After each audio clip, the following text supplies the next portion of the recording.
It's 14 minutes to the top of the hour. Welcome back to Breakfast Time with Tom, Jill Sobule sitting in for Lori, Bob the Puppet, and me, Jim. I'm the announcer. And this is October Project. Bury my lovely, hide in your room. Bury my lovely, forget me. So on the mutual admiration label, Jill Sobule. Are you having fun? I'm having the best. Are we having fun with Jill here today? Yeah. And with you guys, you're wonderful. You really are. Wonderful. Now it's a very special time on the show. Music, maestro, please. Yes, it is. Could we hear the song? Thank you very much. Come on over here with me, everybody. We're going to sit down by this big monitor here today. Yes, we are. Do you know why? Because we're going back to JD in Catoosa, Oklahoma. Tom, you're walking funny. You got a rash again? I do. And I got it at Sun Meadow. No, I didn't at all. No, JD is with some folks who are finding sport in doffing their clothes. John? Yeah, Tom, we're out here outside of Tulsa, Oklahoma at Sun Meadow, where these people enjoy taking it off, and they enjoy nude recreation. Now let's go on inside. As you can see, it's winter here, I guess as it is in the rest of the country, so it's more indoor nude recreation. Now this is Leonette Moore. She's the president of the American Association for Nude Recreation. And you had mentioned that there are actually physical benefits, in your opinion, of nude recreation. What benefits? Having the sun and fresh air on your body, and because being outside and in the nude without the restriction of clothing, you enjoy all kinds of recreation activities, everything from swimming to volleyball to a walk or a hike or a trip down our jogging trails. It makes you more health conscious in every way. I think it makes us more aware of our diets, and certainly we have many, many members who've given up smoking. So there truly are some physical benefits. Yeah, where do you put the cigarettes? What about, where would you put the cigarettes? Yeah. No. That's why we gave them up, and I'm one of them. That was the key problem, actually. You also said psychologically, you think it's healthy. Oh, I think You think nude recreation is good for the head. I think it's an emotional relief. It's coming out here and getting away from the telephone. It's getting away from the stresses of everyday life in the modern world. It's being out here. Imagine laying in a hammock under the tree with the breeze sweeping over your body while you read a nice book. It's wonderfully emotionally uplifting.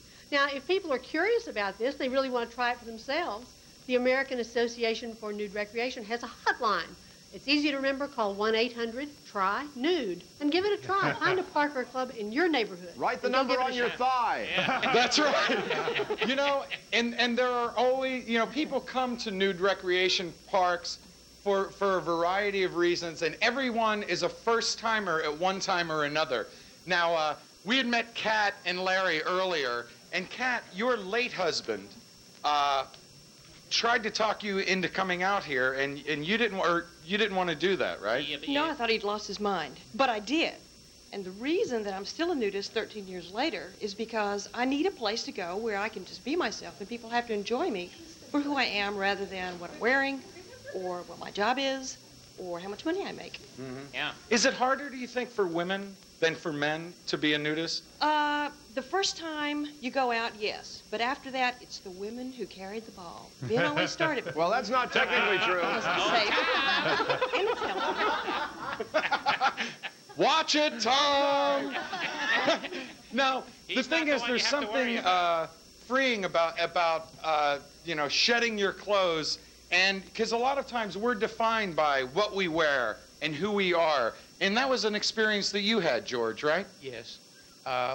I can kind of echo what Leonette and Kat have said, that we're here because we know who we are. We're happy with ourselves. When you're happy with yourself, you don't need the trappings of my Rolex watch, my suit. I can come here and just be myself. We're all free people. We're who we are, who we think we are, who we want you to think we are. The people in nude recreation can be, we know who we are and who we want to be. We're where we want to be. JD? Yeah, we got that. And yes, Tom. Tracy, who is Jill's publicist, was asking earlier why the women still wear makeup if they're wearing nothing else save an occasional pair of socks. Well, you want to look good. I mean, come on. But there is something to be said for being able to come out and you know, shed your clothes and kind of bare yourself for all the world to see, or at least for the club to see. And Rich, you had something to say about the type of people who tend to be nudists. Well, they're very self-assured, very comfortable with themselves, very accepting of themselves first, and that leads naturally to accepting other people as well. So it's a very comfortable environment, very fulfilling, very, after all, your body's not you, it's an expression of you, it's a vehicle. It's something you live in, so you've got to be comfortable with who you are and with the home you live in. And everybody here is. It just makes it a very comfortable, pleasant environment.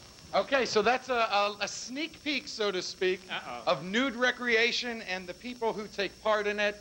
And we've met a lot of very nice people out here at Sun Meadow. Now, John, be honest, in doing prep for this story, have you joined in? No, I haven't, Tom. All right, well, the day's young. I know. John Davis joining us in Catoosa, Oklahoma at Sun Meadow. Nice stuff, John, thanks. Me? Yeah. Jim? Yes? You know, there's more on FX today, isn't there? That's right. We have the stuff that dreams are made of. Beginning on personal effects, John Burke is in the apartment with... What do you got there, John? Well, suppose you go diving and then you find some collectibles. Can you keep them? Should you keep them? Is it moral? Is it legal? We're going to go diving for collectibles today on Personal Effects. And then who doesn't dream about Wonder Woman at an amusement park? Certainly this fellow is. And then later tonight on Vegas, well, Dan Tanner's in Las Vegas, hunting down, it's supposed to be the Black Cat Killer, but they're green with envy. Yeah. All of that and more, Jill, coming up on FX today. All right, and I believe, are we at the point where we're going to wrap this sucker up in just a few moments? I hope so. All right, time. Oh, cut it out. Get some clothes on, and we'll be right back.